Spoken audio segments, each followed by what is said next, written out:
Hey guys, hope you're doing amazing. For today's video, we're going into the bathroom.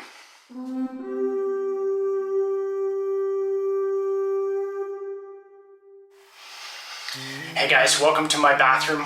Well, one of our bathrooms anyway. This one's the one that has a walk-in shower, so it's perfect for what we want to do today. We've already harvested our honey for this year. It was about 70 plus pounds of honey. So what are you going to do with all that honey? Well, like any good Viking, you're going to make some mead, right? So that's what we're doing.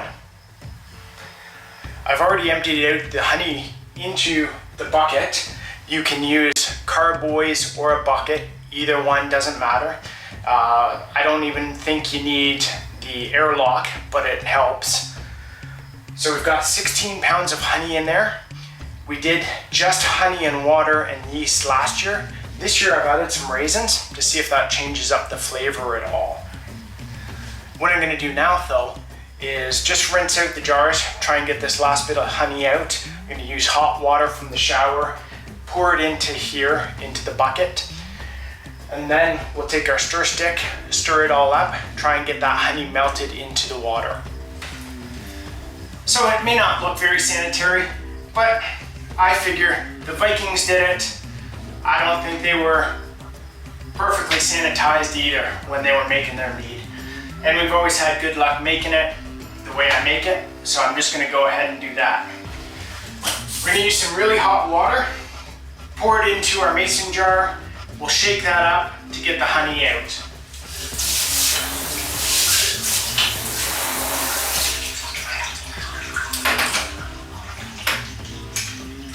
So I got a bit of hot water in there. Just throw the mason jar lid back on. Give it a little shake up. Try and get the rest of that honey out, melt it in with the water, and there we go.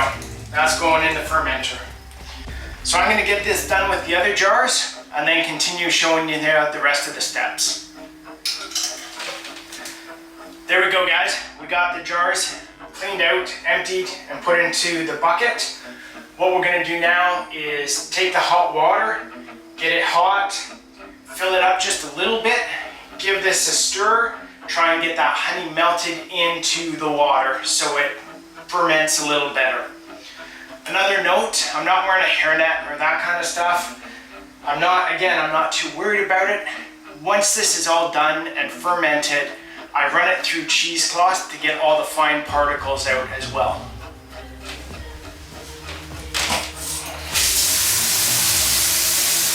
Okay guys, so I got that mixed up to a pretty good consistency. And right now this is really hot. So what I'm going to do is actually continue to fill it with kind of lukewarm water, bring the temperature down a bit. I kind of want to keep it in between 15 degrees and 30 degrees for the yeast that we have. We bought a special mead yeast. You can use any yeast. You can use champagne, wine, you can even use bread yeast. It'll still work. I just bought this one because I was ordering some other stuff. We have the water cooled down to a temperature I like. It feels good to me. Stuck my hand in, tasted it.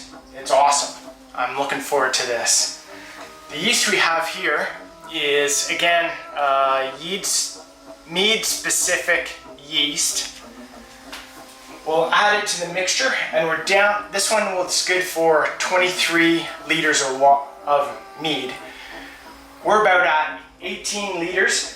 So as I mix in the yeast, we'll add some more water, stir it all up. It's okay to get some air in there. Then once that's up above around the 23 liter mark, we'll put the lid on and then just go put that in the mudroom, store it there and let it ferment.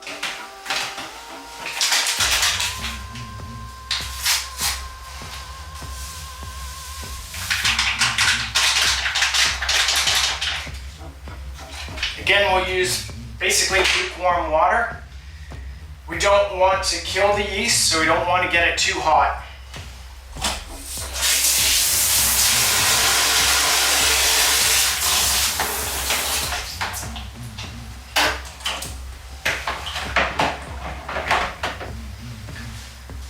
There we go, all mixed up.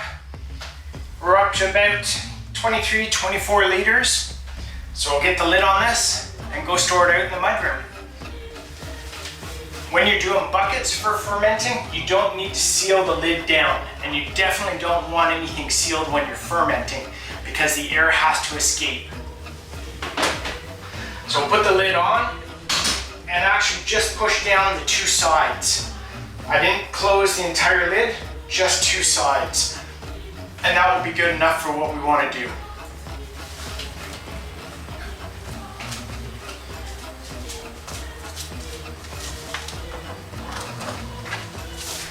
So there we go, guys. We've stuck that in the corner. That's gonna be out of the sunlight, but it stays pretty warm in here, so that'll help it ferment.